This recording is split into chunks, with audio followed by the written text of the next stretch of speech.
much. I'm truly thrilled to be here tonight with all of you.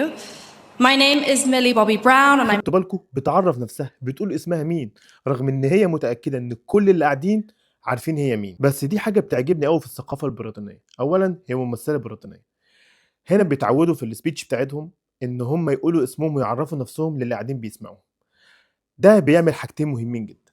اول حاجه بيكسر الايجو عندها هي شخصيا، ثانيا بيقرب المسافه ما بينها وما بين اللي بيتفرجوا عليها او بيسمعوها، بيعمل حاجه اسمها البريكنج ايس.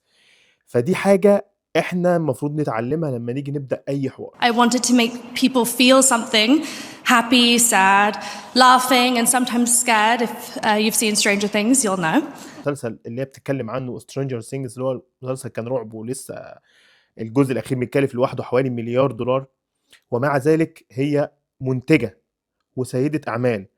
بس لما وقفت عرفت نفسها للجمهور، قالت اسمها، ما نسيتش تشكر الناس اللي وقفوا جنبها اللي هم اهلها وجوزها والاشخاص اللي بيساندوها في حياتها. It was encouraged and supported by my parents who never doubted me for a second. وبرضه شكرت المكان اللي هي زارته والجائزه اللي هي خدتها. خدوا بالكم هي مش مشهوره من الحاجه دي بس، هي عملت فيلم خطير جدا انصح اي حد يشوفه، إلينا هولمز اللي هي اخت شارلوك هولمز. هقول لك